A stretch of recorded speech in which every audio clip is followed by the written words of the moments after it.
Nick Carter has been accused of sexual assault more than once.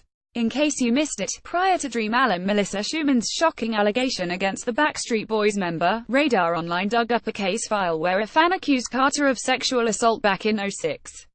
Though you may already know, it's this allegation that inspired Melissa to come forward with her own story. Related Oliver Stone hits back at sexual harassment allegations. Apparently, the webloid obtained the damning case file from the Key West Police Department, where the alleged victim detailed an assault she suffered at the hands of the boy bander. Per the report, the unnamed victim met Carter through her cousin as he flew the two down to Key West, FL at the end of March 2006. After getting picked up by a friend of Nick's, the cousin duo dropped off the luggage at a residence and proceeded to a Denny's to meet up with a pop star and his pal, Rob Kalauch. Supposedly, the conversation became unsavory also immediately, as the accuser recalled Nick started talking to us about how sometimes he may send girls down, that it's not the right girls, and that they're scared that's how it's gonna be for us.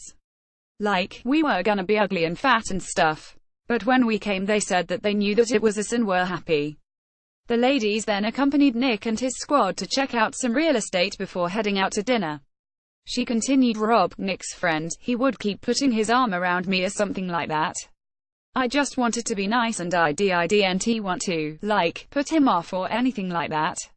But I would, like, try to move. The woman became uncomfortable with the situation and decided to tell the men that she had a boyfriend back home in Wisconsin. Reportedly, the men seemed upset upon learning this tidbit. Despite informing them of her relationship status, Nick and co. allegedly still pursued her. This is where things take a dark turn. When they returned to Nick's friend's pad, the woman claimed Kalauch brought her into a bathroom.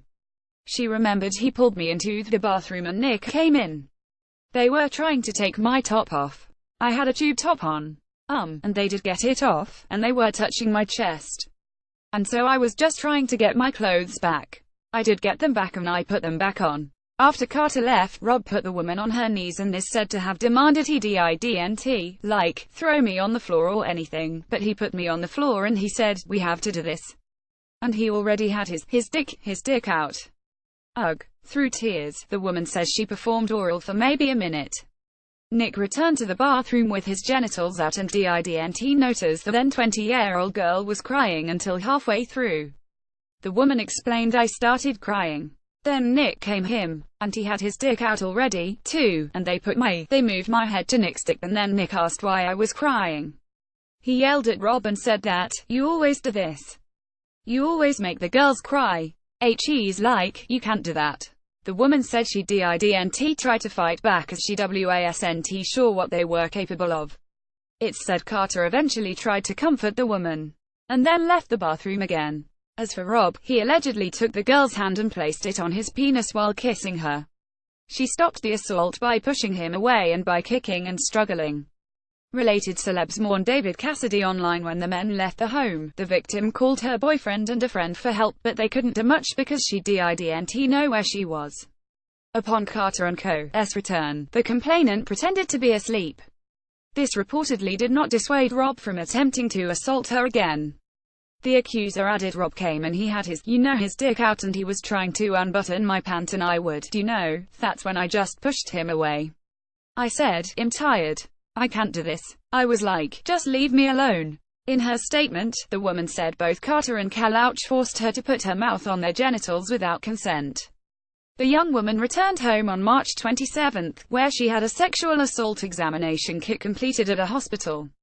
She also reported the incident to the West Allis Police Department. Nick and Rob both refused to speak to investigators and no charges were ever brought against the friends. The case was eventually closed in June 2006. On why no legal action was pursued, a detective wrote in the report, the case has been thoroughly investigated, but because of your desire not to pursue or file charges, or due to other arrangements made with a suspect, no further action will be taken by us at this time. Carter's rep has since downplayed this controversy, as they noted in the following statement, the fact is that there was insufficient evidence to charge my client or the friend for that matter, and therefore no charges were ever pursued by the district attorney. Nick had no physical contact whatsoever with the woman, and definitely did not force her to perform oral on him or insert his fingers in her vagina. The woman fabricated the claims against Nick for one simple reason: she was hoping to extort money from him. Huh? What do you make from all of this? Sound off in the comments below. Image via Charlie Stevens when tags Backstreet Boys, Icky Icky Poo, legal matters, Nick Carter, Cal Ouch, social issues. The biggest scandals to ever hit the country music world. 17 Hollywood bigwigs accused of sexual misconduct. Former child stars. Their scandals since stardom, from Fast to Fatality. Biggest festival fails of all time. Stars share their most sexist audition stories. The biggest Kardashian-Jenner business fails.